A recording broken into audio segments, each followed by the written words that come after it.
Thank you. Hello again, Vegan Campout. This is actually my fourth year of speaking. I don't know if anyone's been here for all four so far. Yeah, a few returning customers, that's a good sign. So last year we got a bit emosh, so we're going to keep it a little bit lighter this year. My previous talks are all on YouTube now if anybody wants to kind of refer back to the full journey. So as an ex-commercial pig vet from a farming background, still very much engaged in the veterinary profession and the farming sectors, as well as branching into new ones. I try to walk the line between many different worlds. I'm now 5 years into full-time activism, after 4 years in the pig industry and many years before that working on farms. So I'm going to talk about using stories to hook people in, to then allow them to really engage with reality, with the facts. And I've learned through experience on this many mistakes of trying to just reel off loads of facts and kind of give as much information as possible as a scientist. But I found where people have actually truly been able to hear me and my message is through really compelling stories. This is the basis for human connection. It's the way that we've shared and kept alive information for the entire history of our species. So we start out our learning about what's right and wrong through stories. If you think about what impacted you as a kid, my favourite stories were like Charlotte's Web and Jungle Book and Babe. It's no coincidence that all my faves were animal related, but many children's stories aren't. And we're then kind of put through a process of unlearning the lessons that we got from those. So our job, my job as I see it, is to reignite those feelings that those stories once gave us.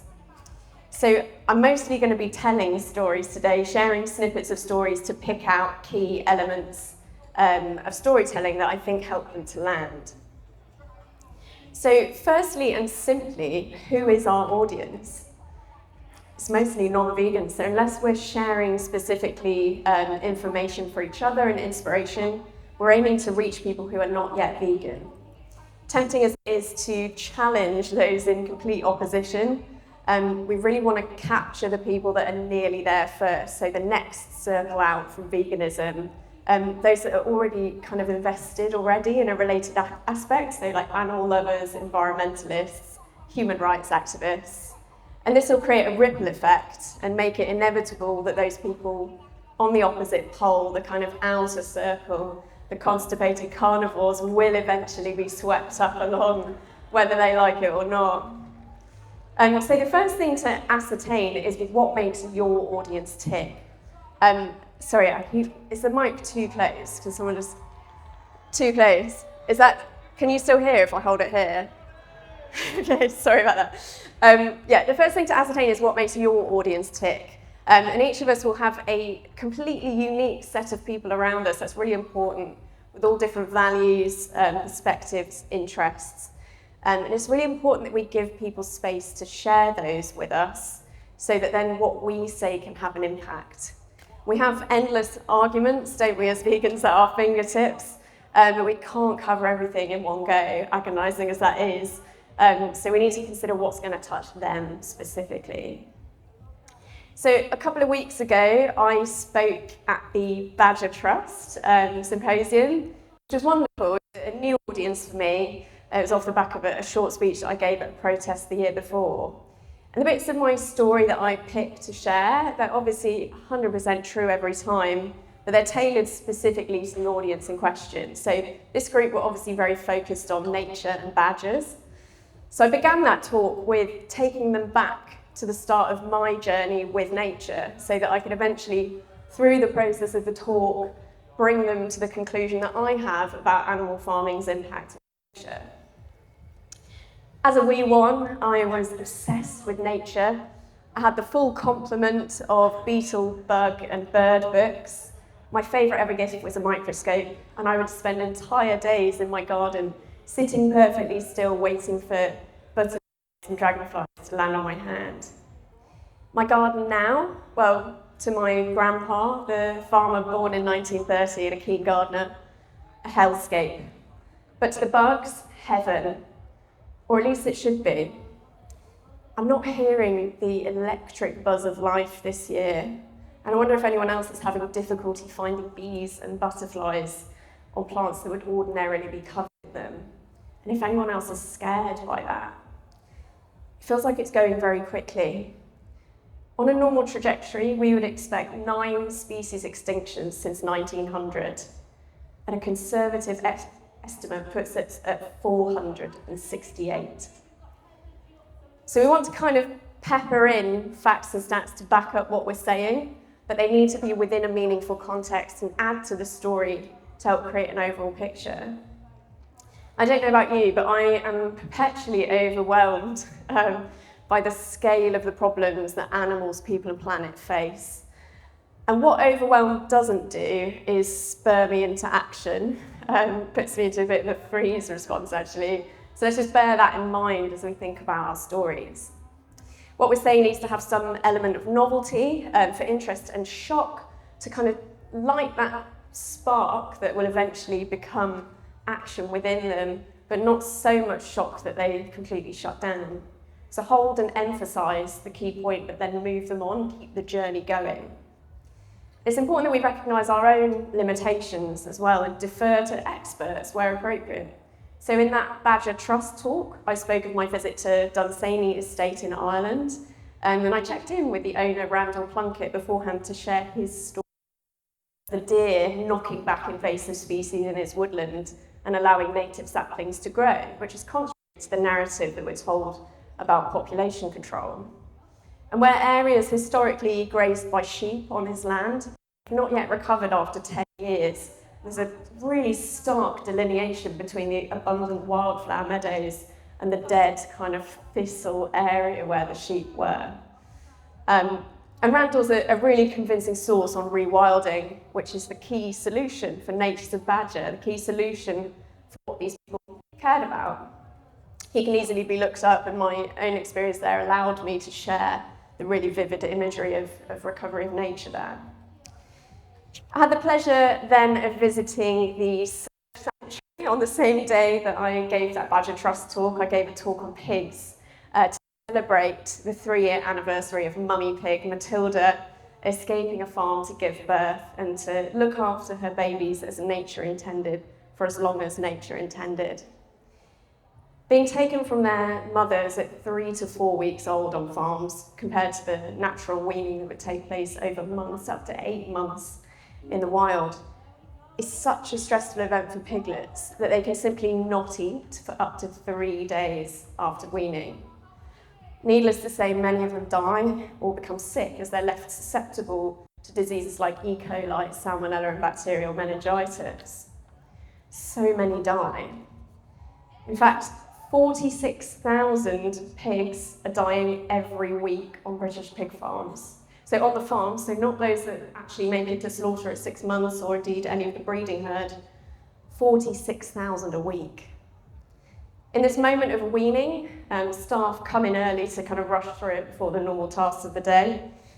So out of the darkness, someone will hurry in, hit, yell at the mother to get her to reverse out of the cage in distress, leaving the piglets alone in the pen until it's their turn to be manhandled. They're caught up by the back legs, restrained, jabbed with vaccinations to prepare them for the stresses ahead, and then thrown into a lorry. I had to have a rabies vaccine before working in India some years ago, and I just so happened to have a blood test a few days after that. It was unrelated. But that one vaccine had depleted my white blood cells, my immune system so dramatically that the doctors, when they read my results in the middle of the night, called me and said, get an ambulance if you feel at any point ill and don't go near anyone. So that was one vaccine.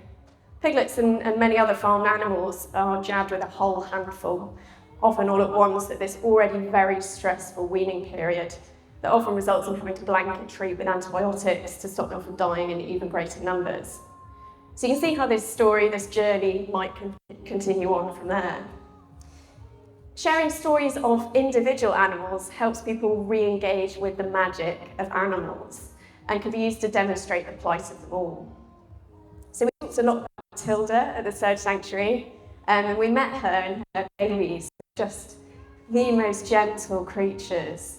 In fact, while I was there, one of her babies stood perfectly still while we looked at her sore eye, and she stood there while we pulled her eyelids right out, and plucked a wayward eyelash that was sort of growing into the eye and had been for some time, so really sore eye. She just stood there perfectly still. I mean, I wouldn't even stand for that, but because she'd been her whole life on this sanctuary and only known people that are kind and good, she knew we were helping. Quite early on in my career, I had to go and take blood samples for export, so young breeding females were being shipped off, and you have to take a blood sample from the jugular vein to send off for testing.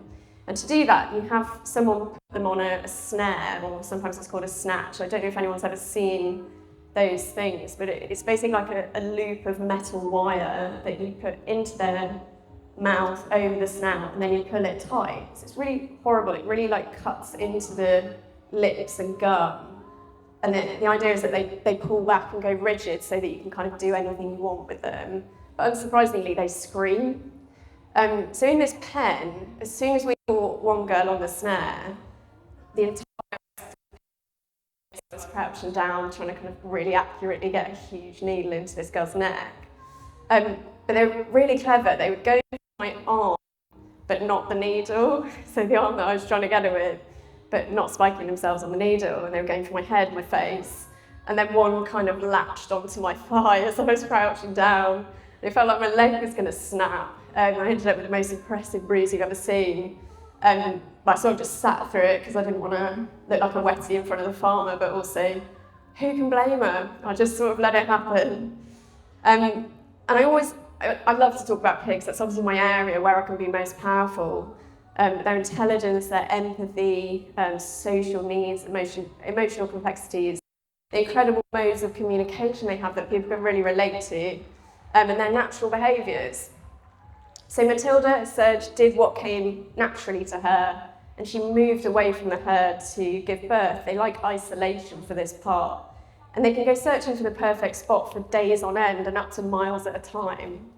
And they're really smart. They assess each possible site for drainage and sloping and protection for the piglets, and then they build a nest. So the most elaborate nest ever recorded contained material that this wild pig in Brazil had gathered and built into a nest. It's really important to give people something that they can picture, like this careful nesting, to compare the image of the bare concrete floors and cages. We can also show them some things physically. So on a red tractor farm, a standard British farm, a pig of full slaughter weight, 110 kilos, which for reference is over double my weight, would get 0.65 metres squared total space. So that's for eating, drinking, sleeping, resting, playing, urinating, defecating. And for RSPCA assured, so higher welfare, they get 0.8 metres squared, which is only 15 centimetres by 15 centimetres extra. So that's about that much. And the 0.65 metres is about that much.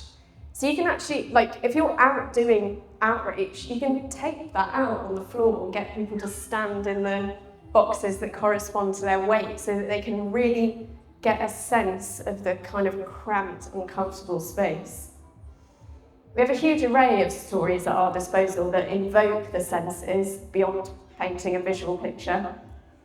I think the most powerful part of slaughterhouse footage is the noise that they make.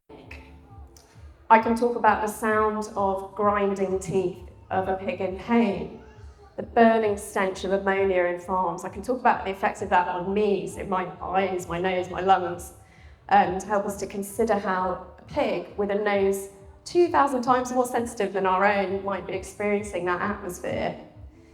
I can talk about the cacophonous din of sows in farrow crates, smashing their bars and yelling out as they await their feed because they've got nothing else to do but eat.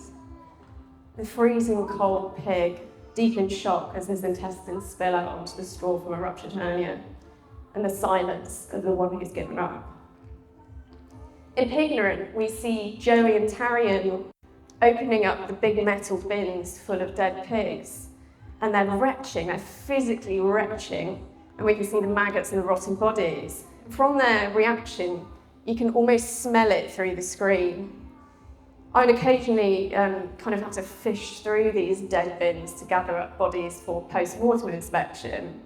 And they're quite deep, so sometimes I'd have to kind of hoist myself up to the hips and then dive in, and then I wouldn't be able to get the smell of death off me for days. At the beginning of my activism journey 5 years ago, I was advised to suppress my emotions to kind of keep my voice steady when I was talking about even the most harrowing experiences. And I've come to kind of think that that person was wrong. Showing genuine emotion for me has proven to be incredibly powerful, although it's completely unintentional and sometimes quite annoying. I can't help it. But like a crack in your voice or a sort of moment of pause to gather yourself can make your vulnerability palpable. Whilst obviously maintaining balance, you don't want to completely lose yourself and overwhelm an audience. But do allow yourself to feel deeply, because it's those raw, kind of heartfelt moments and those exchanges where your messages will be most impactful. Picture walking through a dark, dilapidated building. I stumble across one pen with what at first glance appears to be a dead pig, almost invisible because of the layer of filth covering him. So I got closer, expecting to perform a post-mortem, to realise that he was trembling, he was still alive. There were kind of scraped out wedges where he'd been paddling his legs to try and right himself in the pool of his own waste. He was burning hot to the touch, eyes flickering side to side, and trying to say something, so I knelt down and let out a faint squeak. The drinker was eye on the wall of this small pen and no food had been put in for him. So the farmers had gone to the trouble of pulling him out of the group to then die alone in this pen without treatment. So I struggled to get myself sort of underneath this pig, drenched in urine, to lift him to the drinker. With such desperation, he gulped at the water and his head was kind of flicking side to side with the meningitis. And I don't know how long he'd been like this, been left like this. He was so desperate for the water. I treated him and he actually recovered. And it's one of those moments I look back on and I kind of wish I hadn't saved him to endure the rest of his life on this farm. Because many years on, I find myself reviewing footage of the exact same thing on the exact same farm. So this farmer is still leaving pigs to convulse and die in agony on their own, despite it being treatable. Nobody can tell me that farmers universally love their animals. I've learned that lesson the hard way. I've seen the reality and I've experienced too many incidences like this to count. So they might not all be baddies, but they're certainly not the goodies of this story. So when I spoke about who we're trying to reach, I would put animal farmers pretty low down on my list, having tried that for years, of target audience. They will largely be pushed before they jump, I think.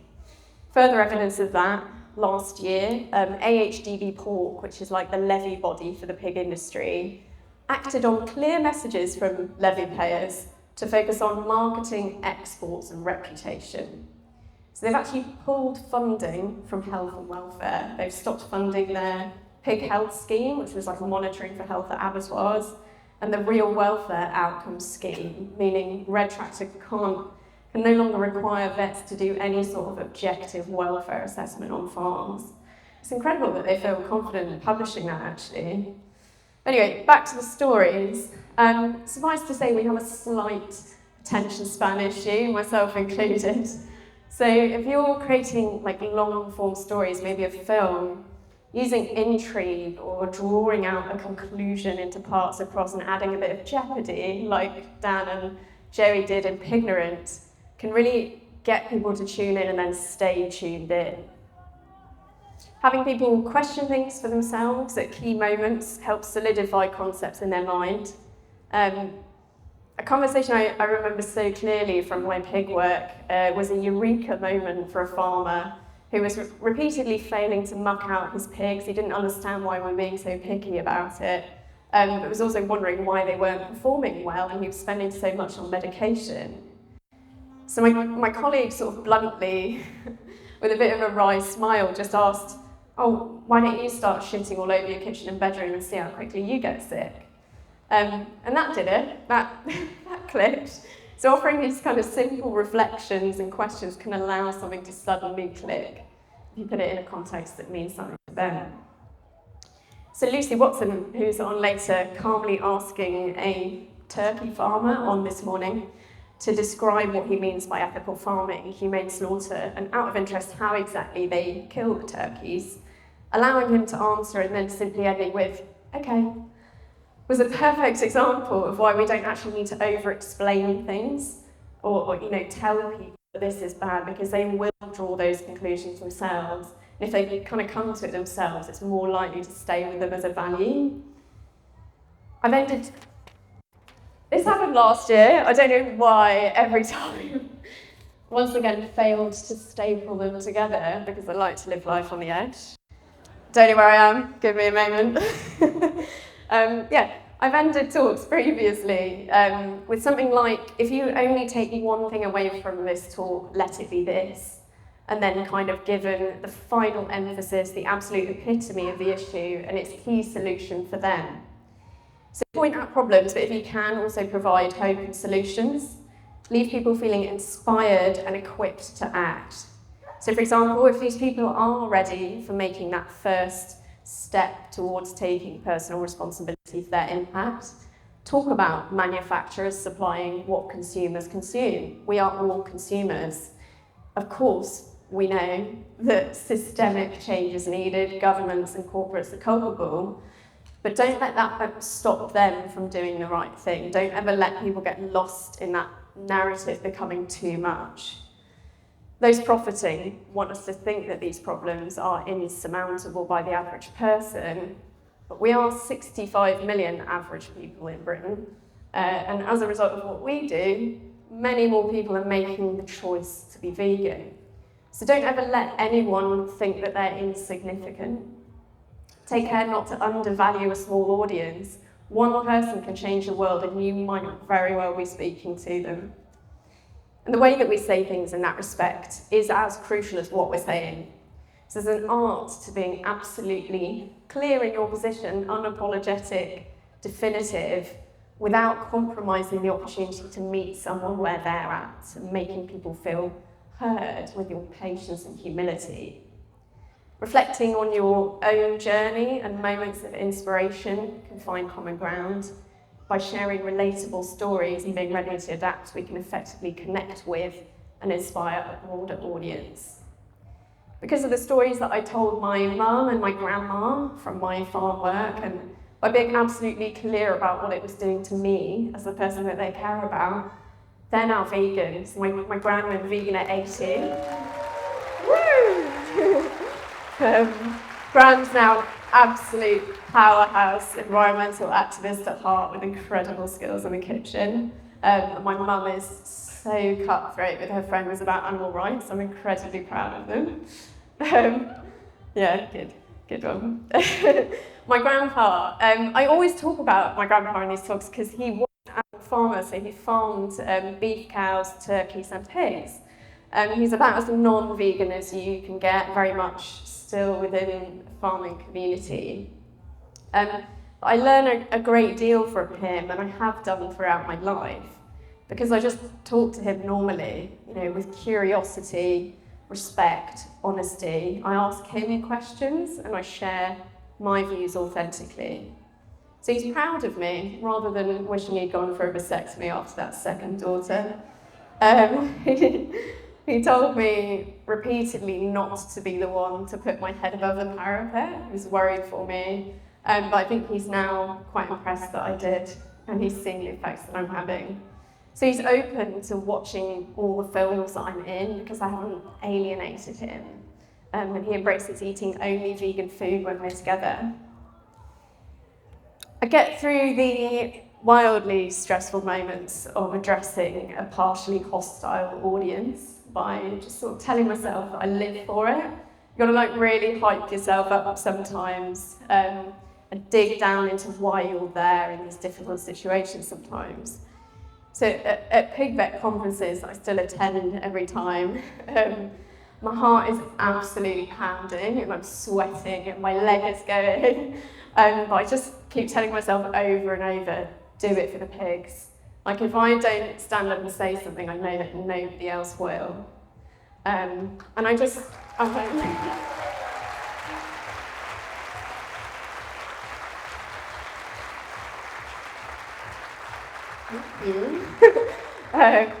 I just remember that nothing is as bad as how awful it felt on those pig farms. So everything is actually manageable in comparison. And honestly, it always works out well, even if I don't word things exactly how I want to, because I'm incredibly sweaty. Just sharing authentically and saying things with truth in a room full of people avoiding the truth has massive effects. We're not born with courage, it's fostered through these little moments of bravery, building each time there's a need to act and you're the one that steps up. It takes only one person to stick their head above the parapet for others to follow suit. Last year, I told you about a big veterinary welfare conference that I spoke at with great success. I returned to that conference this year, and many of the people impacted by my talk confirmed that they'd not eaten pigs since. I should do more pauses. In fact, one lovely farm vet said that he now only consumes animal products when they're given to him on rare occasions by clients. So this person who's made a whole career out of farm work is no longer buying a single animal product. And that's actually how I started out. But this talk that I gave at that conference last year, as horrendously stressful as it was, addressing a room full of fellow veterinary professionals and representatives from every farming sector, including the pig industry, who I was kind of smashing to pieces in a public arena, directly calling out the giant agribusinesses that were sat in the room, the government complicity and the assurance schemes. It sparked a chain of events. So the conference this year had a whole animal rights panel which was proposing that vets be the strongest advocates for animal rights. They had Rose from Animal Rising come and give a lightning talk in the slot that I took last year. And after further kind of meetings and phone calls, I've actually been asked to write an article about myself and everything that matters to me for the British Veterinary Association's journal Careers section, which apparently is highly read by 19,000 members of the profession. And thanks to the work of other vets who are now standing up, the same British Veterinary Association has just this week retracted its opposition to vegan pet foods in a formal position statement.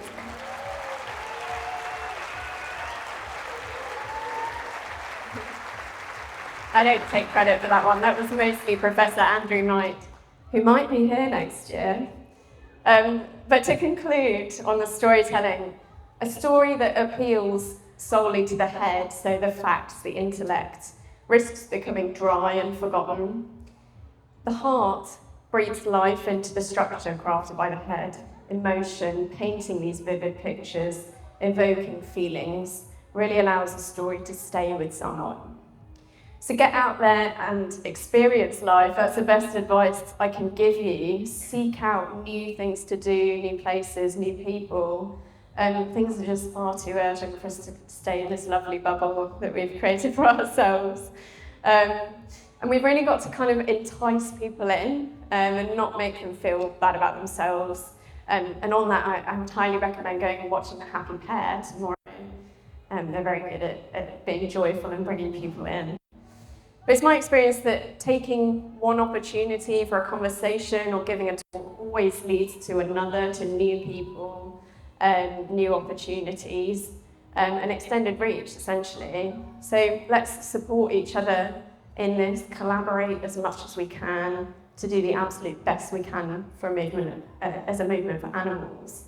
And I just want to end by saying that I believe in you, I really believe in you. I see you all out there doing your thing, and I really believe in us as a collective, fighting in all the different ways that we do for those who cannot fight for themselves. Thank you.